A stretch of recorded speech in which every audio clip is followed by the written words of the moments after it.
Hey there, this is Pam Perry, and I am here with Ola Jackson. She is, oh my goodness, we've known each other. I've been in business 20 years. So, Ola, I think I probably have met you at least at the beginning of Uh-huh. when I was actually doing ministry marketing solutions. So, that has been at least 20 years, and you've We been in met business. on what's that other the very first social media? What was that one? MySpace. MySpace, Oh yes. my God. Are you Yes. We met on MySpace. So you know Yes. we're going back. We're going back. And I just remember that even then you had stylish ways, Uh-huh. right? Yeah, uh-huh. And let's see. So I'm gonna edit the privacy here. I don't know what that's about.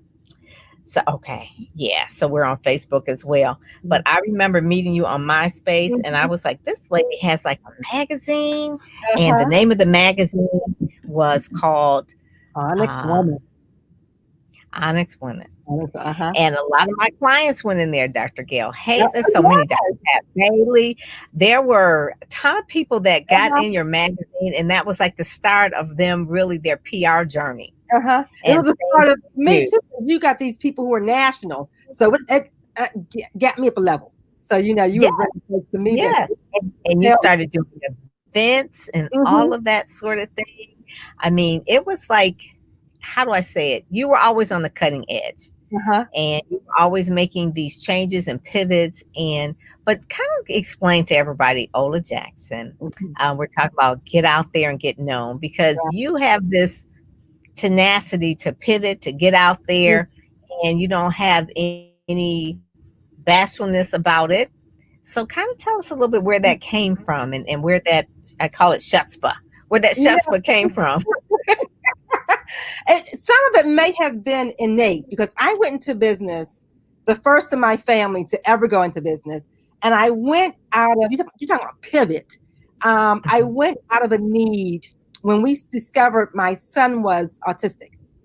And so Mhm. that was the very first defining moment for the rest of my life because I really had to pivot. Then I'd gone to school for fashion merchandising and marketing.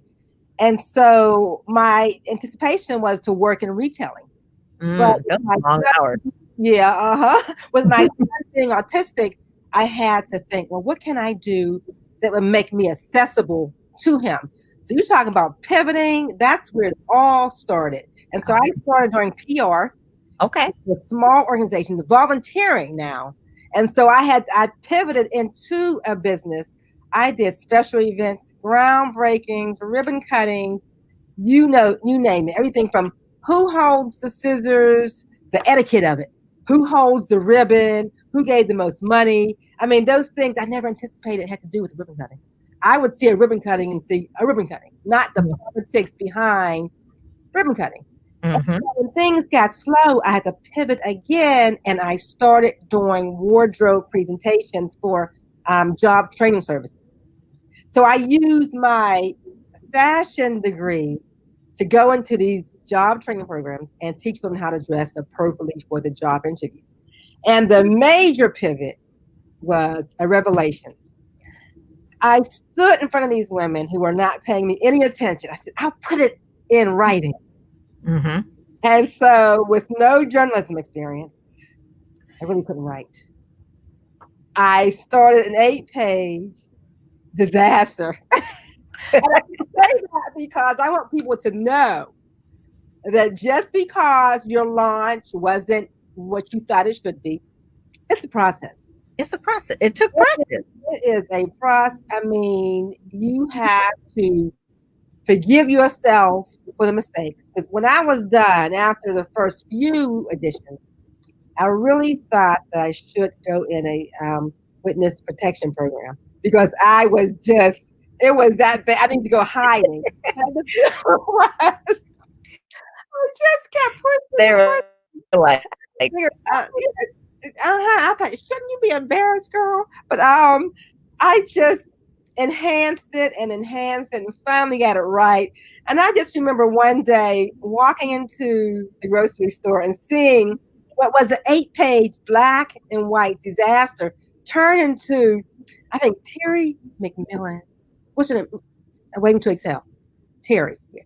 She was on the cover of the mhm, magazine. mhm. And I thought, well, would you look at here? Wow. Now, just imagine had I given Yes. up. Had I given up because as the magazine progressed, I walk into the store and the last hard copy edition, I put myself on the cover. See there? That was the last hard copy. Oh, that's the And, last. Yes. and next to me was Michelle Obama on the cover of some other magazine. Oh my God. Side by side, I think, oh my gosh. That is black girl magic all the way around, right? Just think, had I not stood in front of that room and said, you ladies are going to get this information. How I give it to you is going to change, but you're going to get it. And so it was that little raggedy 8-page black and white community newsletter that went national. I mean, we were in South Africa.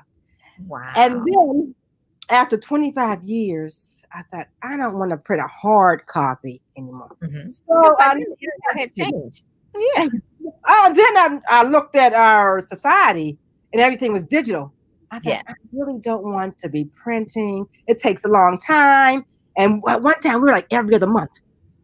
Deadlines are stressful. Right. It was stressful. The deadlines. I listen, I know.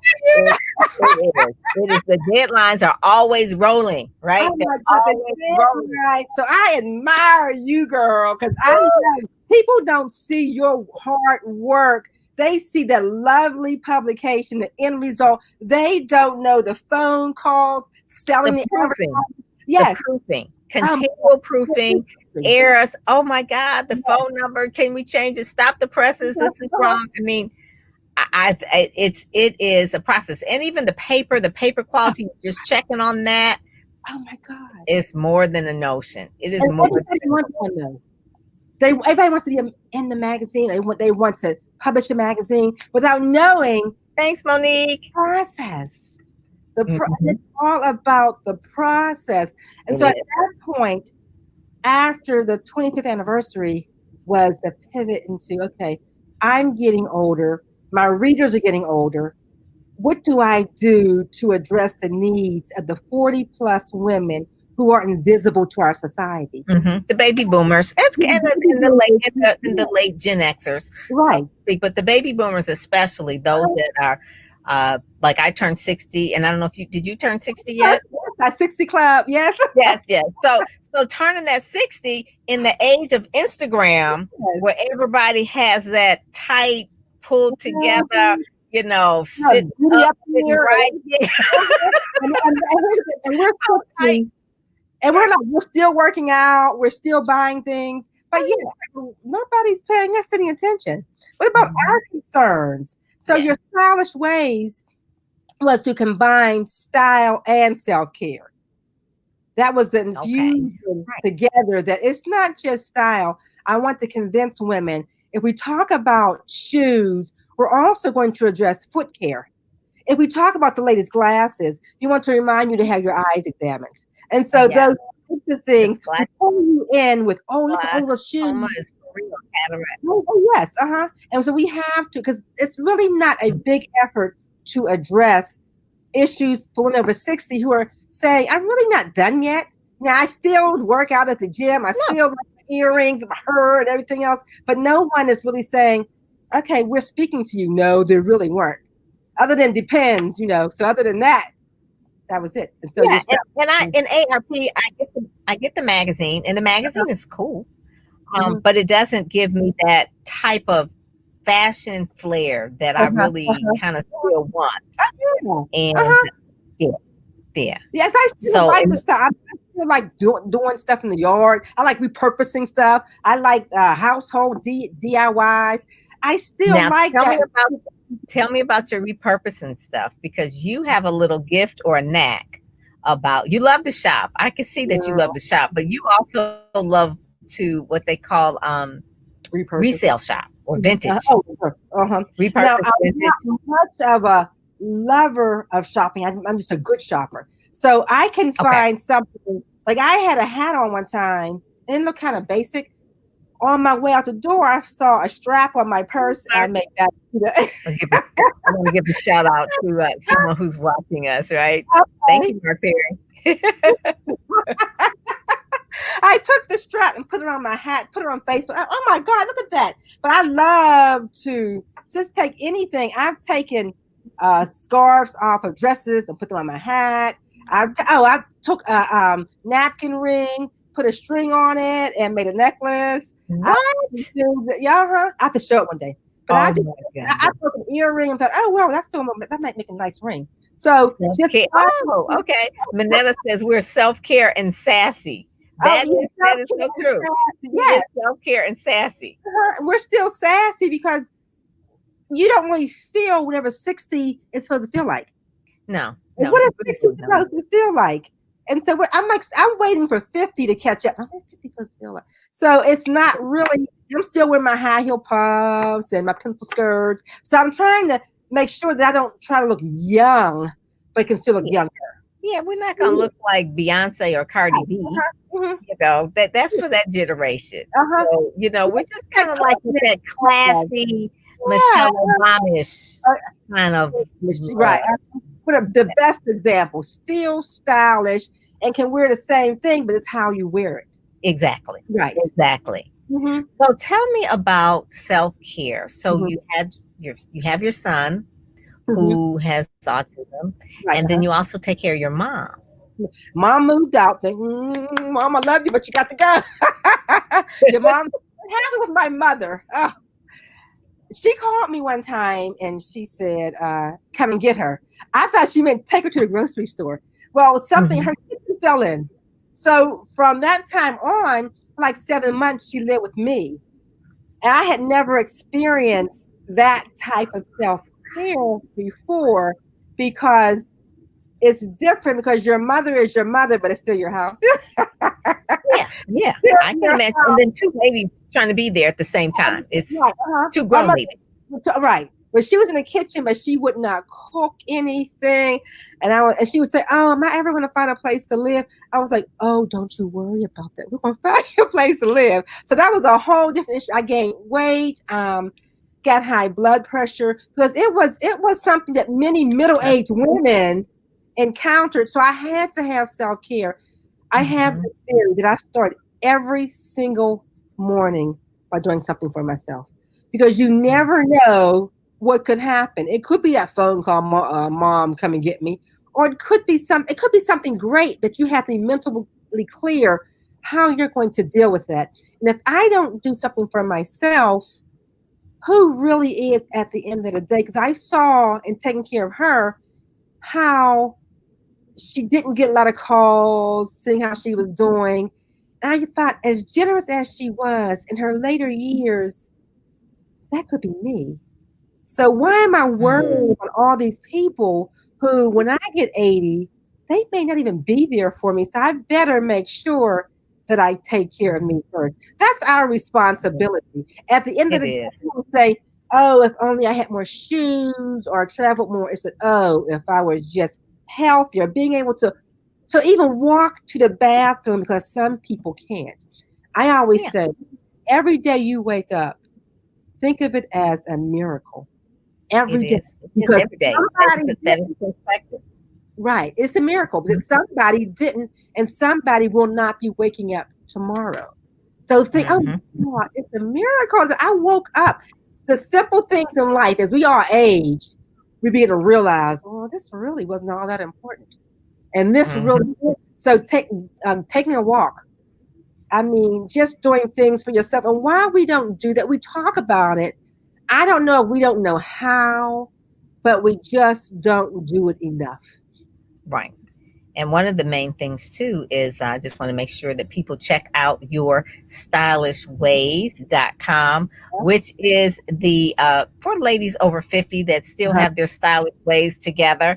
And we're not done yet. No, we still have a lot of stuff that we still are going to do, want to do, and doing the pivots and that sort of thing. So how has the pandemic like affected in terms of what you're doing now? What is that? How has that affected you? Like a lot of women, we have our signature events each year. So I was planning mine. And so when they said shut everything down and I had all these sponsors and I had these honorees, I took a whole weekend to think, how am I going to handle this? And so, of course, I had to cancel it, had to contact the sponsors. But I was fortunate because with all the Zoom stuff, my clients were having Zoom events. So I was getting a lot of marketing and social media marketing work. So that was something that really did pick up because we're actually Mhm. having a Zoom event tomorrow, and it's called Rebound for Recovery because a lot of Yeah. entrepreneurs are stuck right now. They are Mhm. so stuck. Like I was frozen for like a month trying to figure Mhm. out where do I go from here and how do I get there. And I tell everyone that first and foremost, assess where you are now. It's like a Mhm. GPS. Before you tell them I want to go here, they want to know, well, where are you? And so Exactly. we have to ask, Before I can tell you, I got to know where you are. Locate yourself. right, we have to know, okay, so where are we and what's realistic? What is never going to be the same again that you need to let go of?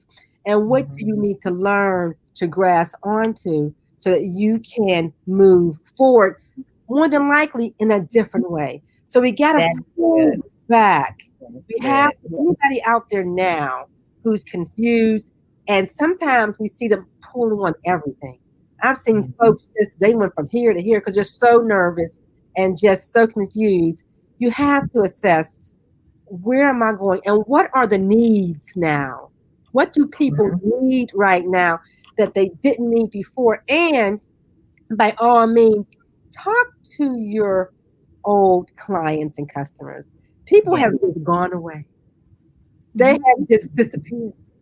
Mhm. Find out what the needs are of those people who you used to service and how can you service that differently. Our sponsors now, they're sponsoring our Zoom events. There you go. Sponsoring our Zoom, and we're including some of their employees so that we can put them up front as well. So we're finding another way. So I have to go back to them and say, we're not having that event, but hey, here's something else. And because what you have to do is what you and I know. And I'm saying this to women who are afraid of sales. We have to sell, sell, sell. Don't be intimidated about selling because business is about selling. We want to believe it's about passion. I always say passion alone does not pay the bills. Problem. April says real quick, she says, I don't need my pumps. So it just kind of depends. I mean, if you were the type of person, like I was in high school Uh-huh, and I had a group and we were called ourselves the Ladies of Vogue. uh-huh. So Kim Ranson, Cheryl, Kathy, all of us, to this day, if we get together, we are going to figure out who's going to outdress who because we still think in our mind we're still the Ladies of Vogue, right? Because that was just in us at that point in time in the 70s. Uh-huh, Our ideal person was like Essence Magazine, Susan uh-huh, Taylor, Naomi Campbell. I mean, uh-huh, those kind of things where it was like the Ebony Fashion Fair. uh-huh. Oh my gosh. Oh my God. And of course, we're from Detroit, so Motown, all of the Supremes, we all thought we were just as glamorous as Diana. So yeah, so even now, like we want to say, is this Miss Ross coming in here? Who is this? I mean, because it's how you brought up sometimes that I think and what you're comfortable with. But yeah, it is. I really think Manetta says, her affirmation is every day. Thank you. She does a gratitude walk Uh-huh. every day Oh and wow. walk and pray. Yep, and every day she does the morning I am affirmations and Uh-huh. she does a thank you walk and then she prays. And that's Manetta. Manetta is consistent. Uh-huh. Even though she's made pivots, she's still consistent at the And that core of who word, she is. Hmm. that is a word that people need to frame and put on the wall. Consistency is everything. Isn't it? It is. You see people fall off. If something doesn't work, they're gone. They're on the next thing. But the value of consistency, especially when you're dealing with social media, the value of Mhm. people looking for you on that day for your Stylish Ways Wednesdays, or they know Mhm. something is Thursday's tips. And then they begin to gravitate to that. And I go, well, where is she? But if you just kind of fall off, that consistency is crucial. And you may need help staying consistent. So that Yeah, means you may need a coach because right. you don't do enough of it to get help. Because I always say, Yeah. you're not stuck. You just need help getting out of that hole. hmm For those of you just tuning in, I'm talking with Ola Jackson. She talked about her blog, yourstylishways.com, which is a combination of a lifestyle blog. Mhm, mhm. And if you were to Google that, you see her on blacknews.com. I want to say Yes. that was very cool. I love that. And then also, too, the fact that she's run a magazine for many years, Mhm, 29 years. Hold mhm. up the last cover of the copy. The Of course, last well, digital copy the was last. there. Honest Woman magazine. She was on the cover. Yes, yes. And she also, I remember you started OWN. So Uh-huh, that was your TV thing. uh-huh, So uh-huh. tell us about that story because that's one of those things where I remember hearing your story. It's like I should have kept going on that. So tell us about Uh-huh. OWN. Well, it was the Onyx Woman Network, and it still is the Onyx Woman Network. And basically, we Mhm. started a public access TV. And Yes, people told me, it was called OWN. Yeah. they said you would never um, get money for public access. And I got money for public, and they said you'll never get money. And the fact that they said that um, made me get money because I Yeah. said I'm going to get some money, and I just went and I did a nonprofit, and I got some companies, and I got the county to pay me money, and I took I'm going to pivot an educational angle and said, okay, Mhm. we're going to educate people. What about getting nonprofit money? So you're I talking about love that. pivoting. You just take what you have and you re-angle that to fit to whatever. hmm To That fit is the really message. good. Yeah. You have the type of mind, Ola, that sees a need, Uh-huh. tries to fill it, serve with a servant heart, and really, you've always been in the thing of helping women Mhm. because that's been your heart to That's help really women because you knew what it was like for you to be a first generation entrepreneur. uh-huh. You know, And college student too, first generation college yeah, graduate. and college student, and you're trying to raise your son, Mhm.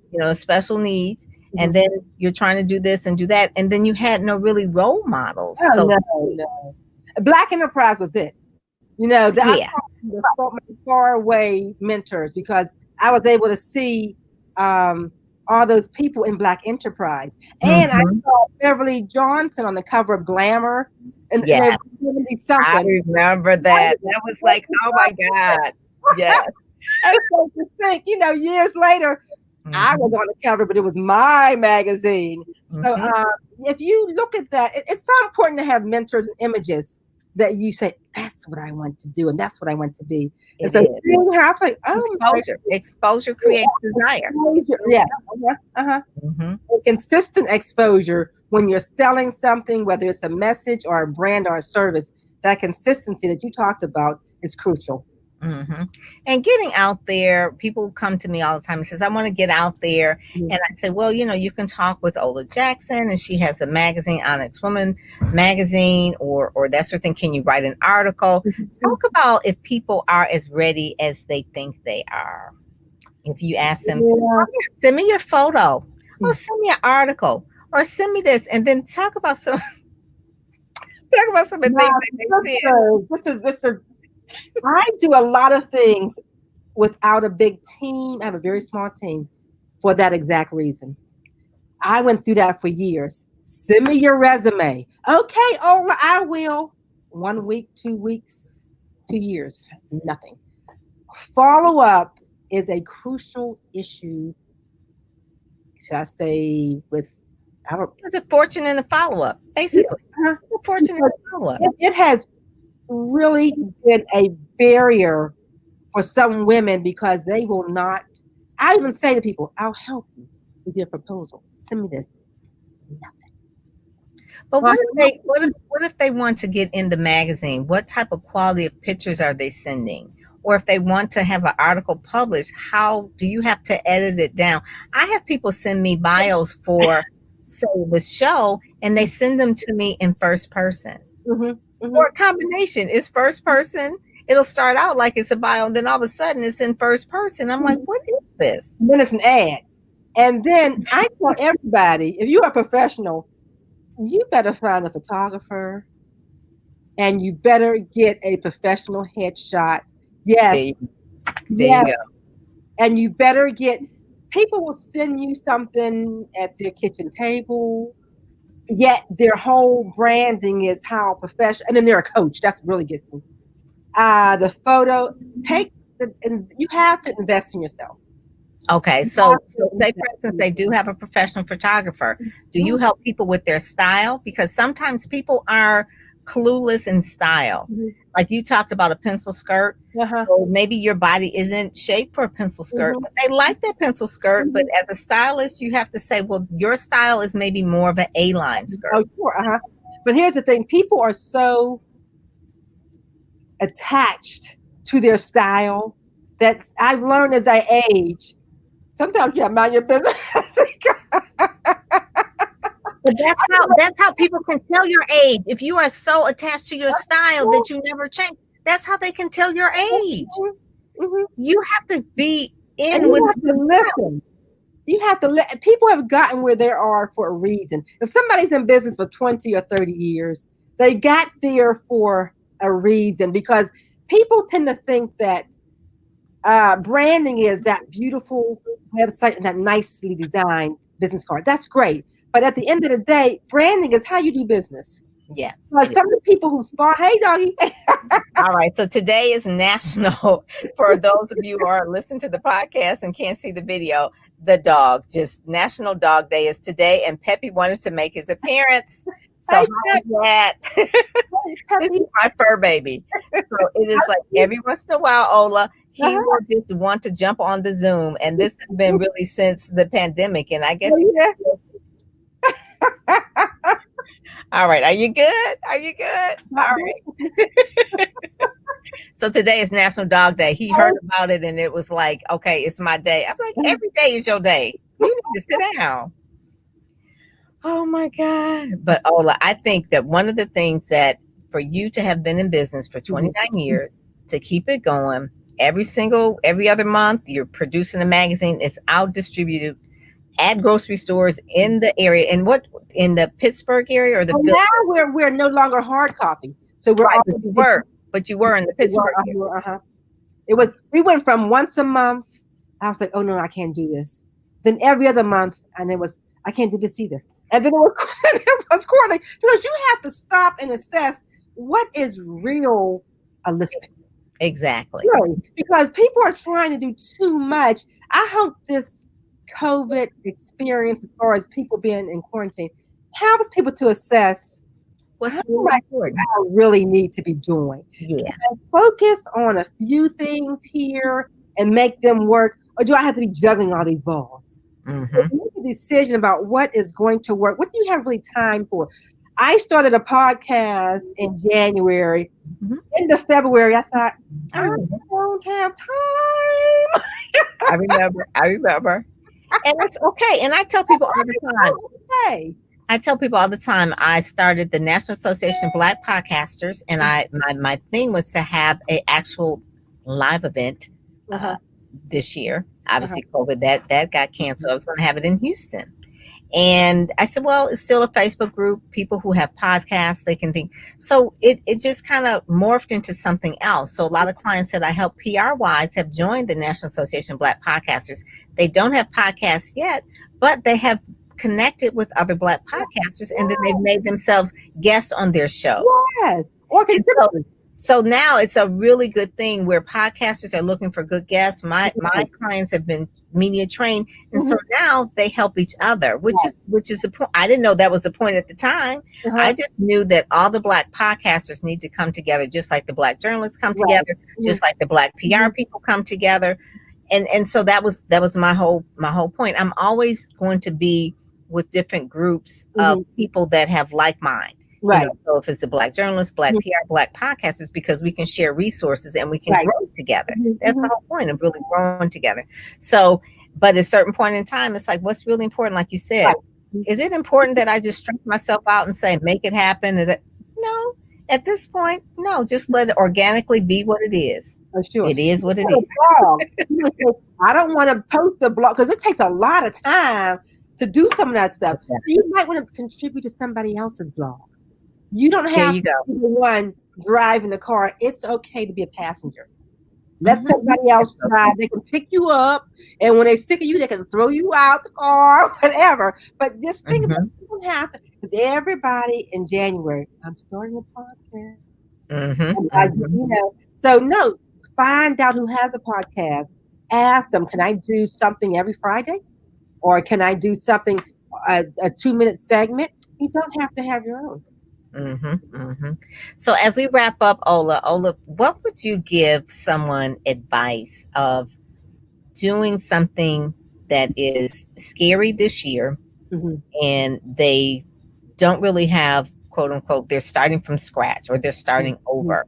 mhm, What advice would you give someone to really get out there and get known in terms of if they want to speak, if they want to write a book, they want to start a blog, podcast, mhm. magazine? What is it they need to do first? Because let me tell you this little secret. Most people think that once they start something, that everybody's gonna jump on Yep. board and they gonna and all they gotta do is just like Uh-huh, call Pam Perry the magical publicist, and I'm just going to get them out there. But uh-huh, uh-huh. please tell them what is involved. 29 years did not just happen. You No. have won a million awards. I don't even want to name them all, but you've won a million awards for the work that you do in the community and in your business. But it didn't start like that. No. First, understand it's a process. Mhm. Do something that you love, but make sure that it's realistic as far as something that can actually grow and make money. Because a Mhm. lot of people will do things even if it's not making money because they just love to do it. As That's true. far as social media, every platform is not your platform. Like Mm. Twitter is not loving me. Instagram loves me. Twitter doesn't love me, but you have to figure out what works. And like I say with my newsletter, at first it was a mess. So you really have a nice time when this COVID to be exploring and taking your time to figure out what's going to work. So next year, because there's not going to be a whole lot happening this year. It's too confusing, but it's a good time to experiment on Yeah. some things. Choose your platforms, be consistent. You might want to once a week go live. And Hmm. you might get 2 people and Hmm. maybe 4 people. And then who knows? You have so many people, but take your time. Understand it's a process. Don't be jumping around like that. Take your time. Do a lot of things and then narrow it down. Even if it's 2 or 3 things, to be very clear. This is what I do. Hmm. This is here to practice. That's true because if you narrow it down to the single thing, when I ask someone to describe who they are, give me their 30-second pitch. If they tell me it's clear, I understand it, I can either do business with them or I Mhm, know enough about them and I can refer them. But mhm. if I don't know what you speak on, what your book is about, what you do, what you coach on, and you say I'll go on anybody's stage, I'll be on it. So I can't Mhm, refer you to just anybody. mhm. And so those are the things that clarity is really, really key. That's where the self assessment that some folks don't want to do is important. That's how you start. That's that GPS. Where am I right now? What's realistic in my schedule? Mm, What's realistic in my budget? How much am I willing to invest in myself? My personal life, does it play a role? What can I really do if I have grandchildren that I'm watching or young kids? What mhm, is realistic before you have these big ideas that mhm. you can never reach because there are some barriers that you failed to address or even remove out of your life. There may be people you got to have to go out of your life. That is so true. How's your money working? That's A true. lot of questions. They are. And the people that ask the questions are the ones that are. I'm reading this book right now called Ask by Mark Victor Hansen. And it Uh-huh, talks about uh-huh, asking questions of yourself and asking other people for what you need. mhm, And it's really a simple book, but at the beginning, I'm just at the beginning of it, but it's just so profound because mhm. it talks about asking anybody who, what's the word? If you want a GET, you got an ASK. So it's like, that's what you have to do. You have to ask those questions. So And then you I'm got like, follow okay, so up. we're going to ask. Yeah, because there's the Mhm. basic things about running a business that people kind of put in the background because they want to be in the front and then see all the pretty stuff. And meanwhile they're falling apart because they haven't follow up. They don't check their mail. They don't have a productivity goals. How many sales am I going to get? When am I going to pay my taxes? Should I clean my office? Those are the things that people don't want to do. And all of a sudden it piles up and piles up, and then nothing matters because you have all these other issues you failed to address, and then they come to the forefront and you have to handle them, and they have an adverse impact on your business and your credibility. And it's something that my business coach always told me. He said, if you don't know your numbers, you don't know your business. And so you have to know your KPIs, your key performance indicators, your analytics, everything, knowing the numbers. And some people say, I'm not a numbers person, not a numbers person. If you're a business person, you're going to be a numbers person. Right. You ain't going to be in business if you ain't a numbers person. Right. It's all about that. The IRS wants to know your numbers. They don't want your business card. Thank you. You can't be going up to the IRS and, well, I'm not really a numbers person. Okay, you gonna be you. That's going to be a problem. That's going to be a problem. Ignorance is not an excuse to break the law. Exactly. You'll even remember across your chest when you put your little jail uniform on. So exactly. Be careful. So what's next for Ola Jackson? What do we see in 2021? Well, I want to mention for tomorrow we're having a Zoom event. So go to our website at onyxwoman.com. Okay. We're talking about recovery and rebounding. So that is important. Next year, I really truly want to focus on developing our YouTube channel. So it's kind of like your stylish ways, but for the mature woman, because we don't see ourselves. No, we really don't. No.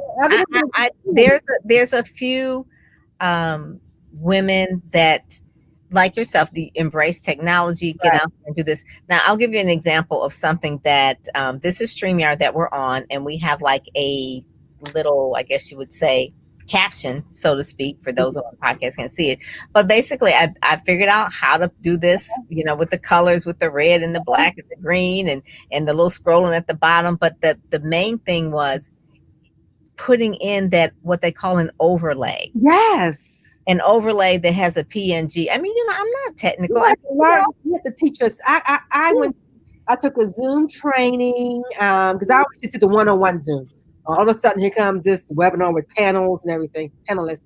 I took a Zoom training. I decided, what do I have to buy? I called some people. I said, I can't mess this up. So a lot of us, we're self-taught. Yes. All this is brand new. Who's going to go to school for this? I mean, you could maybe go to Full Sail University or something like that. But for the most part, you're going to have to go to YouTube University or actually have someone teach you. Speaking of which, ReadySetGoSpeak.com is really that place where I want speakers and authors to go when they don't know where to go. Right. If they can't go to Google University, if they can't go to YouTube University, and they just need someone to really tell them, what the heck do I need to do? And that is it. Because as a person who's been in the business for a long time, it's like, that step you're trying to do, you have 3 steps that you have yet to do. Right. And let's work on this. That's why this is not working, because that. So basically just trying to lower someone's learning curve, because a lot of times it took a lot of stuff for us to learn things. Instagram, like, which hashtags do I use? And what is this? And how do I get more people my age? And say, here's hashtags for people your age. And so you're learning this.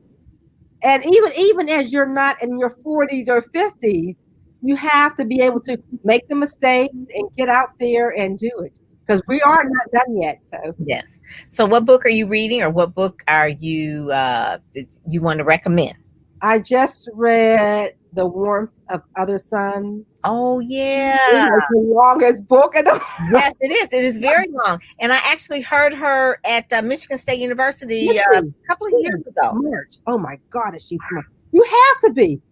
I mean, she just pulled all that information together. And then it was hard to read during these times. I was thinking you read it during this time. I read it a couple of years ago. Oh, you? Yeah, and so that I can see that I mean, it talks about the migration. The migration, yes. And what they want to get, whichever. And I'm waiting. It was really.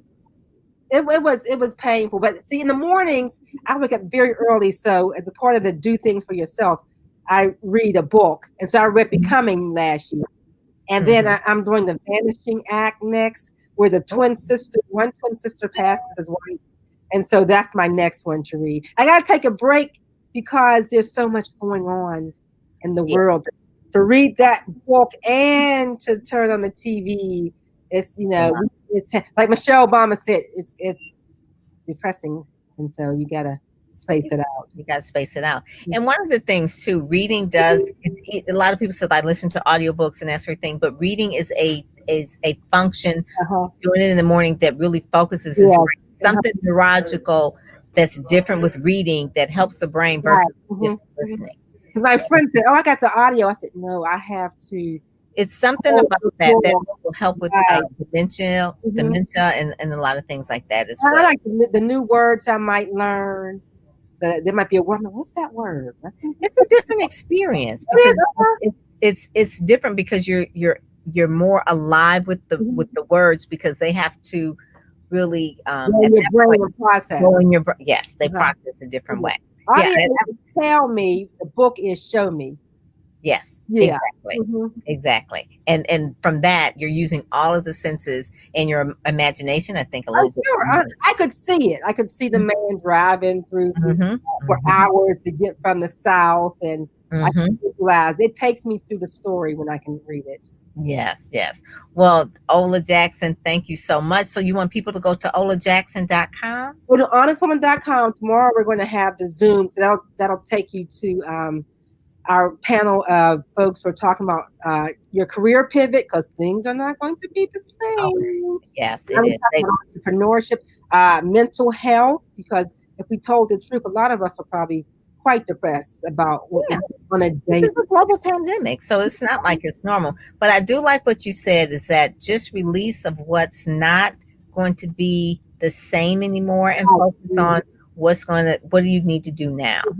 What's your next? And even someone who's a baby boomer, what's your next? Don't think like, hey, I've got some next things. Stephanie Mills is 63. Okay, that's my girl. She is 63. She's on the cover of Speakers, and she has got some things next. She has a book that's actually going to be coming out this year, and her son, not autistic, but her son has Down syndrome. So she's writing a book about how that process was and tips for other parents. Parents tips because it's a different situation because you go into it and you're like, well, nobody told me anything. I call it my defining moment. Because it's the moment that changes your entire life, but you can make an analogy of it to other things that change your life, and you have to take a detour. But it's a good detour because a lot of things that if that hadn't happened, you wouldn't have done the business. Which happened. Whether that not happened, but that was a catalyst. That was one of the catalysts. That was one of the catalysts as well. Well, Ola, thank you so much for joining us. I knew it would be a little bit longer than a half an hour, but you know what? It was good because I needed to hear you and connect with you again. So thank you so much for actually coming on, get out there and get known. You've been doing it for a while. And so you're like one of my first official guests for the podcast. Thank you. All righty. Thank you so much. Bye-bye. So I'm Perry, and I am out, and we're talking about Ready, Set, Go, Speak. If you're interested in doing that, make sure you sign up to get on the wait list. All righty. So thank you so much. All righty. Thank you all for joining us and watching the replay.